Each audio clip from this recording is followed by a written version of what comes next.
Hey everybody, how's it going?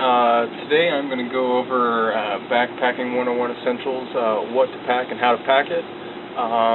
This is by no means expert advice, though I do consider myself very well versed in the ways of the outdoors, and particularly hiking and backpacking. I've hiked several legs of the AT, a lot of hiking out west in the Rocky Mountains, Tetons.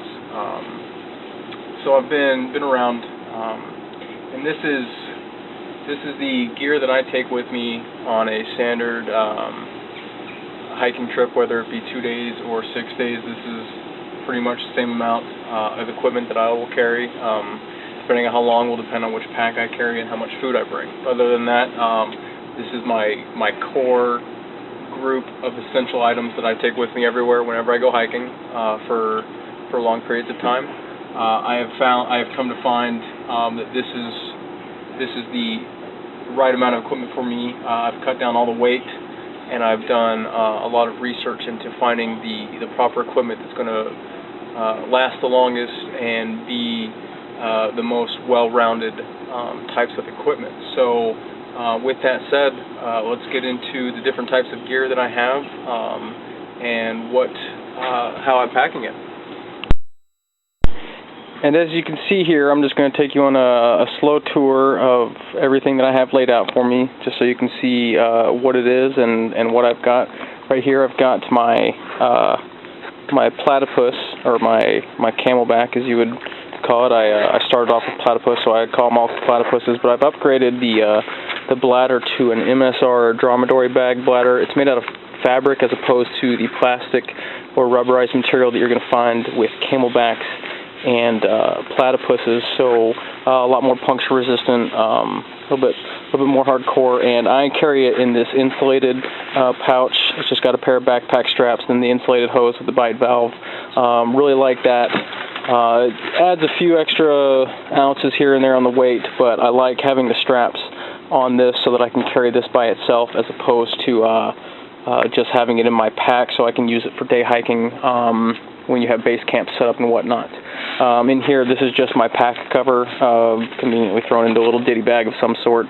Right in here, I've got a Sweetwater water filter with the viral guard, and I've also got this is a 3-gallon water bag that folds down real small, made by REI, with all the necessary cleaning items and whatnot in there for the filtration system. Throw that all into its own little ditty bag. I always carry a pair of knives and a pair of compasses. If you're ever in a situation where you are lost and you need to use your compass, sometimes people freak out and think their compasses don't work, so with two, you can guaranteed know exactly where north is. I also carry a pair of headlights. This is the one that I use all the time, the Petzl. It's got the LED and the halogen bulb in it, really great for all-purpose work. And then I've just got a smaller Princeton Tech light. And then I also carry a just basic LED flashlight clipped into a head strap, so that way you always have light covered. And now I'm a little excessive on lights. Call it my paranoia, but I have been on enough backpacking trips where people don't have lights or flashlights die or this or that, so more is better than not enough. With that, pair of knives, always one on me and one in my pack. I've got my utility cord here. Then in this side, this is my fire starting kit. I've got some strike anywhere matches, tinder, fire starters, and whatnot, and that's in a small waterproof container, so that is always accessible. I obviously always have like a lighter and stuff with me as well, but I can get a fire starter with that, no problem. In here, this is my basic repair kit. I have patches for my tent, my thermarest, my platypus, or my dromedary bag, so I can do waterproof patching in case of rips or tears. I also have this little collapsible saw, which has I was not keen on carrying them at first because I figured I'd just break the stuff up, but once you use it enough times, you'll start carrying it yourself. Very convenient, very easy to use.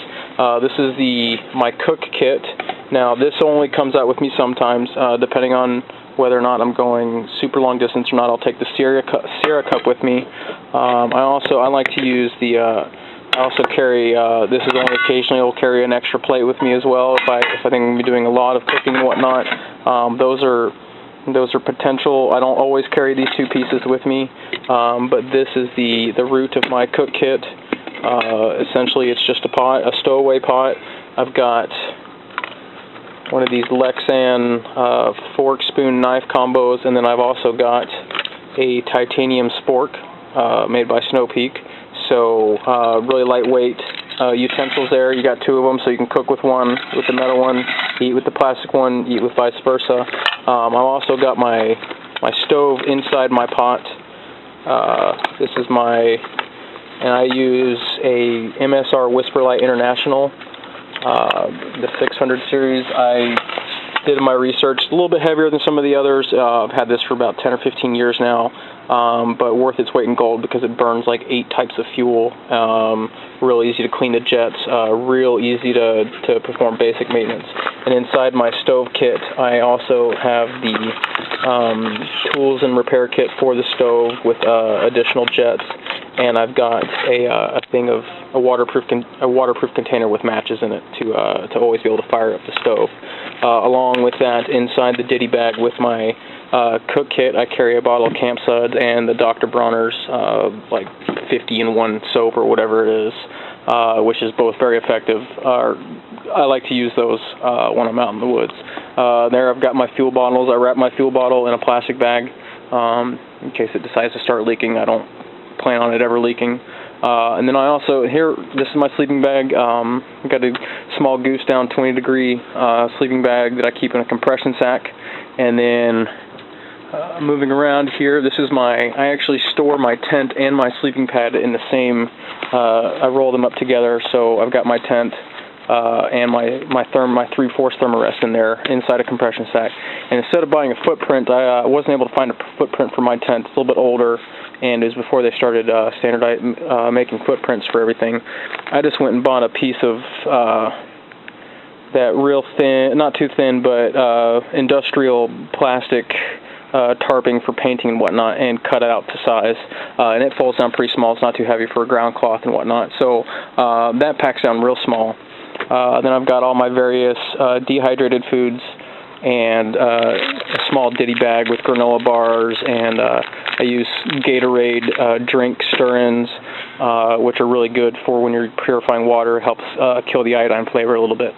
Over here, the only clothing I'll take ever hiking with me is potentially a pair of pants, along with the ones I'm wearing, additional underwear, additional sock liners, and one extra pair of Smart Wool hiking socks.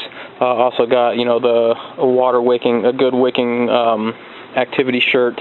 I've got the Windstopper fleece along with my parka there, my rain parka. Don't always have to take the fleece with me. Sometimes you can get away with just strapping your parka on, different obvious thing. And then this is my various ditty bags and waterproof bags I store while in my backpack. Now I've got like a MSR, or the Outdoor Research HydroSeal bag.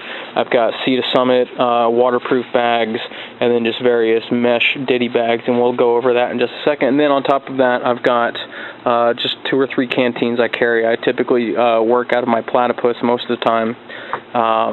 But that, I'm carrying just enough water, make sure I always have at least 1 canteen filled. Once I get down to just 1, that's when you go find water and purify. But now I'm going to pack everything into its, as well, I don't think I went over this real quick, but I've got up front, I'm usually